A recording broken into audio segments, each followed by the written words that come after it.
आपने हाल ही में देखा होगा जो हमारे यहाँ के छात्रों के साथ बर्बरतापूर्ण व्यवहार किया गया था पटना में, उस कपकपाती ठंड में जब बच्चों के ऊपर लाठी चार्ज किया गया था, सर फोड़ा गया था, न जात देखा था न पात देखा था। बंदर चाहे कितना भी बूढ़ा हो जाए गुलाटी मारना नहीं छोड़ता। तो नेता का काम तो आप जानते हैं, आप महिलाओं के भैया हैं, आप दीदी के भैया हैं, आपको दीदी का भैया कहा जाता है, तो मैं भी एक आपकी छोटी बहन हूँ, आप भी मेरे भैया हो। 80 ऐसी लीडर महिलाएं थी जो रीतू जायसवाल से बड़ी बड़ी फराटेदार भाषण देने वाली महिलाएं। मेरा नाम नंद किशोर गुप्ता हुआ।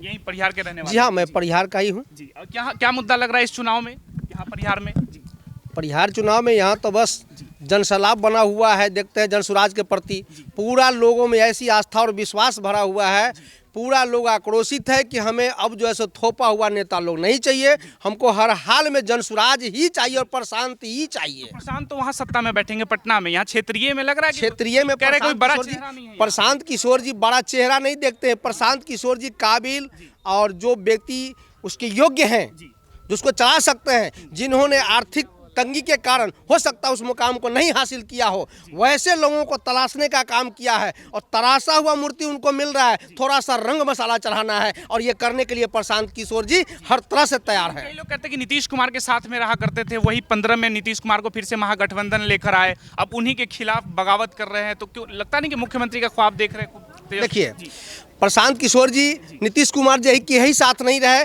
बल्कि नीतीश कुमार जी को उनकी जरूरत पड़ी, अपने कार्यकाल में उनकी जरूरत पड़ी कि मुझे बेहतरी करने के लिए कौन सा व्यक्ति होगा जो मुझे सलाह देगा, सजेशन देगा, जिसके मार्गदर्शन में मैं अपने काम को चला सकूं। इसलिए उन्होंने इनको खोजा और इनको ऐसे खोजा जिस तरह से एक वकील को एक वकील खोजता है।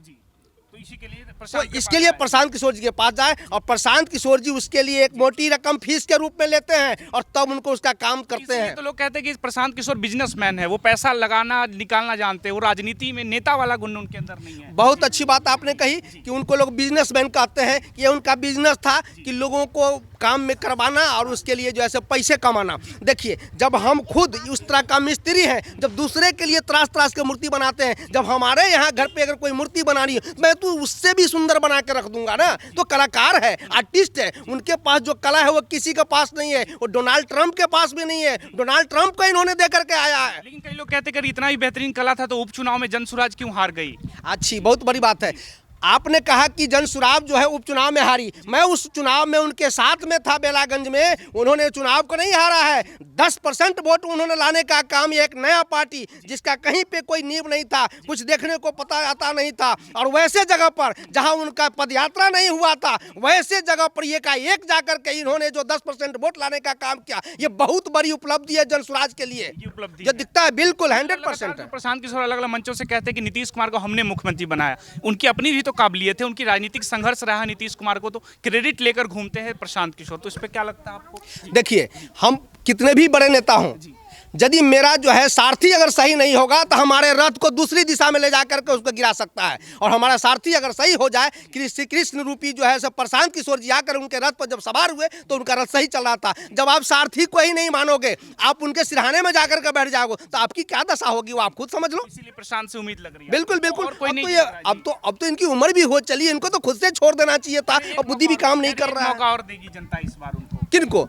नीतीश कुमार। कहे लगी अब जनता अभी भी नहीं समझी है क्या? जनता पूरी समझ गई। आप तो माइक लेकर घूमते हैं, हर जगह जाते हैं, लोगों से रूबरू होते हैं, आपको तो खुद इसका आकलन हो गया होगा कि अब जनता इन्हें कहीं से भी नहीं चाह रही है, अब जनता मजबूर है, चुप है। क्यों? क्योंकि उनकी सत्ता शासन है। अभी आपने हाल ही में देखा होगा जो हमारे यहाँ के छात्रों के साथ बर्बरतापूर्ण व्यवहार किया गया था पटना में, उस कपकपाती ठंड में जब बच्चों के ऊपर लाठी चार्ज किया गया था, बोतल कैंडल का प्रयोग किया गया था, दमकल चलाया गया था उस ठंड में, और दमकल चलाने के बाद जब भीगा हुआ विद्यार्थी था अपने जैकेट में, तब उसके ऊपर लाठी चलाई गई थी, सर फोड़ा गया था, न जात देखा था न पात देखा था, जबकि वो ऑफिसर थे, ऑफिसर बनने वाले बच्चे थे। असर लग रहा है बिहार चुनाव पे होगा? बिल्कुल इसका असर है। सभी बच्चे इसी क्षेत्र के लोग के हैं, सारे बिहार के ही लोग के हैं, उनके माता पिता यही हैं, उनके भाई बंधु यही हैं, चाचा भतीजा यही हैं। वे लोग उनको इस बार सबक सिखा देंगे कि आपने मेरे भाई को मारा, आपने मेरे बेटे को मारा, और आपने हमारा हक छीना और उस बड़े बड़े पदाधिकारी को आपने सौंपा जिसको 30 लाख से लेकर के 1.5 करोड़ में आपने सीट बेचने का काम किया। उसके लिए आपने एक लफ्ज भी नहीं बोला और हमारे बच्चों के ऊपर लाठी का प्रहार किया। युवा नेता तेजस्वी यादव में लगता है कुछ इस बार बिहार का भविष्य है? हाँ बिल्कुल लगता है, क्यों नहीं लगेगा जी। जब लाठी चल रही थी छात्रों पे, उस बच्चों पे, तब वो कहाँ सोए हुए थे? उनको नहीं पता था। विपक्ष नेता तो वही थे सबल। उस समय तो प्रशांत किशोर जी उतने बड़े सबल नहीं दिखते थे। राहुल गांधी गए थे बच्चों से मिलने के लिए? कौन कहा राहुल गांधी जी गए थे? राहुल गांधी जी अपना रोटी सेकने के लिए गए थे। कोई ट्रेन बंद करने जाए, कोई धक्का लगाने जाए, ये कोई तरीका होता है क्या? राहुल गांधी जी, बदलाव होना चाहिए। ठीक है, परिहार विधानसभा को अगर देखें तो यहाँ लग रहा है जैसे रितु जायसवाल राजद के अध्यक्ष है, तो वो उनका तो क्षेत्र में कहती है कि हम बहुत एक्टिव रहती है, तो जमीनी हकीकत क्या लगता है आपको? देखिए मैं बता दूं, नेता है, नेतागिरी से जाएगा। बंदर चाहे कितना भी बूढ़ा हो जाए, गुलाटी मारना नहीं छोड़ता। तो नेता का काम तो आप जानते हैं। अगर वो हार भी रहा है तो कहेगा कि मैं जीत रहा हूं, भारी मतों से जीत रहा हूं, ये सारे लोग मेरे साथ हैं और मैं ही जीतूंगा, इसलिए कि एक बार मैं चुनाव हारी हूं तो मेरा वोट का प्रतिशत ज्यादा बढ़ गया है। ऐसा नहीं होता, उसका प्रतिशत घट जाता है। आपका दोबारा भी चांस देख लिया है लोगों ने लोकसभा में, शिवहर में जाकर के, ये भी पता चल गया है।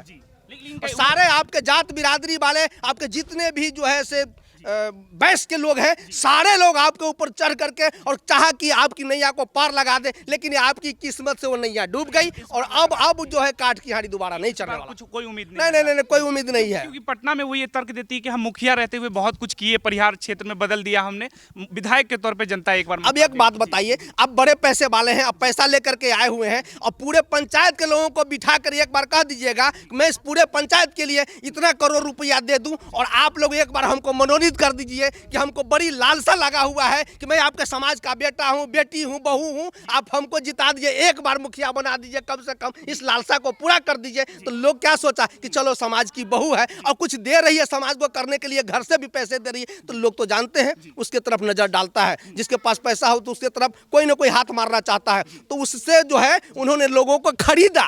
ऐसा नहीं कि उनके विचार को खरीदा, अब वो विचार पलट गया। राजनीतिक काबिलियत नहीं है उनके। मैंने कहा काबिल, मैंने कहा काबिल नहीं है, काबिल तो है, लेकिन पब्लिक आपको सराहेगी तब तो। पब्लिक तो आपको खूब जी भर के उलीच के आपको वोट दिया था, फिर भी आप नहीं जीत पाए। कहीं न कहीं आपके अंदर में अहम है, घमंड है। आपने अपने कार्यकर्ताओं को भी तरजीह नहीं दिया, फिर आपका कार्यकर्ता आपको तरजीह क्यों देगा जी? तो इस बार कोई उनका भी नहीं लगा? नहीं, आपका कार्यकर्ता आपसे क्षुब्ध है।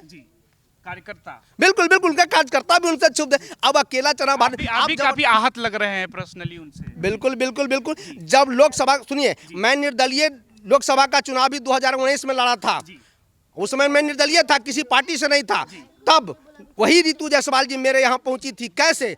वो गांव जाकर, घर जाकर महिलाओं से कहती थी कि दीदी आप मेरे साथ आइए, हमको वोट दे दीजिए। महिलाओं ने कहा कि हमारा लीडर नंद किशोर गुप्ता है सीतामढ़ी में, इन्होंने 2.5 लाख महिलाओं का एक बड़ा संगठन बनाया है, आप उनके शरण में जाइए, वो आपकी मदद करेंगे। तो वो मेरे पास पहुंचे और उनके हस्बैंड अरुण साहब भी मेरे पास पहुंचे और कहे कि भैया आप इस बार हमारी मदद करें। हम कहा भैया हम तो खुद राजनीति वाले, हम आपकी क्या मदद करें? तो आप किसी पार्टी में तो नहीं? क्या? हम कहा ये बात तो सही है, लेकिन आप महिलाओं के भैया हैं, आप दीदी के भैया हैं, आपको दीदी का भैया कहा जाता है, तो मैं भी एक आपकी छोटी बहन हूं, आप भी मेरे भैया हो, आप एक बार हमारी मदद कर दो। मैंने उनकी भी मदद की। 80 ऐसी लीडर महिलाएं दी जो रितु जायसवाल से बड़ी फराटेदार भाषण देने वाली महिलाएं, जितनी गायत्री टाकीज में परिहार में मैंने भर के रख दिया था। और इसके बाद जैसे ही उन्होंने चुनाव हारा, मैं उनको सांत्वना के रूप में फोन किया और अरुण जी से बात की कि हमको मैडम से बात कराइए। उन्होंने कहा 5 मिनट में बात कराते हैं। वो 5 मिनट जब आज तक नहीं हुआ, जिसको मैं 80 महिलाएं वैसी लीडर दी थी और जिसको उतना सारा भर दिलवाया था महिलाओं से, तो भला और कौन सा कार्यकर्ता और कौन सा साथी, कौन सा नेता आपका साथ देगा? बताइए, अब बताइए। जायसवाल फिर फोन उठाना बंद कर दिया आपका? बिल्कुल, वो 5 मिनट अभी तक हुआ ही नहीं है। अभी चुनाव का समय आया, हो सकता है फिर से संपर्क करे। वो कैसे करेंगे हमसे संपर्क? हम तो अब जैसे जनसुराज के प्रशांत किशोर जी का झंडा उठा लिया है और बड़ी प्रमुखता से घर जा करके अलग जगाने का काम किया, एक लोगों को दूर टू दूर जाकर बताने का काम किया है। हम वो नहीं है सर फिर जो इधर से इधर फिर जाए। हम जनसुराज के लिए फोन करे, कहे कि आ जाइए राजद की तरफ, तेजस्वी ज्यादा बेहतर युवा बिहार चलाने के लिए। ठीक। तो मेरे जैसे लोगों को वो क्या लालच देगी जो खुद भिखारी है? भाई एक भिखारी दूसरे को क्या देगा? वो हमको क्या देगा? मैं खुद विधानसभा का प्रत्याशी और प्रबल दावेदार हूं इस विधानसभा, परिहार विधानसभा के। जी हाँ, परिहार से खुद आप मैदान में आ रहे हैं। परिहार विधानसभा से जन स्वराज पार्टी का सबसे प्रबल प्रमुख दावेदार हूं मैं। यहाँ तो भाजपा का एकदम बोलबाला है, 3 बार से भाजपा आ रही है, उसके बीच में लगता है जन स्वराज का आपके कोई पूरे हिंदुस्तान में भाजपा कर रहे, भाजपा की तो सरकार ही है। बोलबाला करने से क्या होता है, जिसके अंदर में वो होता है वही बाला होता है। आप मुंह पर कुछ भी कह दें, लेकिन अंदर से जब आप वोट देने जाएंगे उस समय आपका दिल बोलेगा कि हमारा बेटा ये नंगा है, इसके पैर में चप्पल नहीं है, इसके तन पे वस्त्र नहीं है। पहले अपने बच्चों का मुंह देखेगा इस बार, जो प्रशांत किशोर जी प्रत्येक घर घर में जाकर के सबको बता दिया है। लोग देख कहाँ रहे, लोग तो सब जात देखेगा जात इस बार, देख के सब वोट जगह कोई जात नहीं देखेगा। जो सबका जात है उसी का वो जात है। जो हमारे बच्चों की भलाई की बात करेगा हम उसकी जात है। हम लोग का तो कितना पैसा भी ले लिया नहीं होता है। बोलता है कि इससे पहला जो किस्त मिलेगा ना वो हम ले लेंगे, इसके कौन बाद कहता है पहला किस्त ले लेंगे? जो बनाता है कागज वो है। ब्लॉक में जाने के बाद बोला जाता है कि पैसा देगा तब ना काम होगा। हाँ, ऊपर तक लेता है, हमको देना पड़ता है, और टेबल सेट है, ये है वो है। कोई भी ऐसा काम है जिसमें बिना पैसा का यहाँ से लोग पैदल जाता है, किसी तरह धक्का खा के। यहाँ से 17 किलोमीटर पड़ता है हमारा यहाँ ब्लॉक 17 किलोमीटर, थाना पड़ता है 15-16 किलोमीटर। वहाँ जाने के बाद आदमी भूखे प्यासे जाता है। जब उसका काम नहीं होता है, 1 बार गया, 2 बार गया, 3 बार गया, आदमी। तो स्थानीय विधायक गायत्री देवी जी इस पे कोई कार्रवाई नहीं कोई नहीं करने वाला है। देखिए, वोट के टाइम में लोग दिखाई देते हैं, उसके बाद कोई दिखाई नहीं देते हैं। किसके साथ क्या होगा नहीं होगा उससे कोई मतलब नहीं। जनता से कोई मतलब नहीं। क्या कह रहे हैं, मनरेगा का क्या ले लेते हैं? जो पैसा मिलता है गरीब का वो भी मुखिया तान लेता है। मुखिया तान लेते हैं। हाँ, कभी बोले नहीं गायत्री देवी जी को कि ये क्षेत्र में सिर्फ वोट मांगने के लिए आती है? दीपक सिंह जी, यहीं के परिहार के रहने वाले। जी। क्या यहाँ लग रहा है स्थानीय मुद्दा इस बार चुनाव में? जी, स्थानीय मुद्दा तो बहुत सारा है। सबसे पहले तो ढंग की कोई पढ़ाई की व्यवस्था नहीं। दूसरा, आदमी जो बॉर्डर इलाका जैसे सब लोग पहले बताए हैं। हाँ, एक तो जो शराबबंदी है वो पूरी तरीके से लागू नहीं हुआ, जो सरकार, हाँ ये हुआ नहीं, जिसकी वजह से बहुत लोग गलत काम कर रहे हैं। और जो आदी हैं वो तो पीते हैं बहुत ज़्यादा, क्योंकि बॉर्डर इलाका है, यहाँ से नेपाल चले जाते हैं। हाँ, नेपाल जाएं या यहाँ लेकर के करे, तो इस मामले में सरकार तो है पूरी तरह से फेलियर लगता है, पूरी तरह से। आइए बताइए तरीके से नेपाल का शिकायत नहीं कीजिए, अपना इंडिया के शिकायत कर दिया यही नीतीश कुमार पंचायतें वार्डे मतलब ठिका खुलवाए थे, लोग के आदत धरवाए थे, यही अब बंद कर दिए हैं दारू। नीतीश कुमार कह रहे हैं कि जनता के सहूलियत के लिए बंद किए हैं। जनता का सहूलियत के लिए बंद किए हैं। 8 साल 7 साल 8 साल 6 साल 7 साल 8 साल 10 साल का बच्चा अभी नशा का शिकार हो गया है। जैसे डाइल्यूटर हो गया, सुलेशन हो गया, इस तरह का नशा का आदी हो गया है। घरेले से मिलता है, किराना दुकान में मिलता है, दवा दुकान में कोरेक्स मिलता है, ये सब। जी चाची का पूरा बंद करवाइए। दूसरा बंद ना है शराब, नशा पानी ना नहीं है बंद, सब मिल जाता है। हाँ, नहीं बंद। जिस तरीके से हम लोग बहुत ही तहे दिल से मेहनत कर रहे हैं, वह मेहनत हम लोग को जन स्वराज में रंग लाएगी। इसलिए हम कहना चाहते हैं कि ना मुश्किल ना संघर्ष तो क्या मज़ा है जीने में, ना मुश्किल ना संघर्ष तो क्या मज़ा है जीने में। तूफान भी रुक जाता है जब आग लगा हो सीने में। जब हम लोग इतना सीने में आग लगा के काम कर रहे हैं तो हम लोग को सफलता ज़रूर मिलेगी। और इस बार बहुत ही फुल बहुमत से जन स्वराज की सरकार जरूर बनेगी।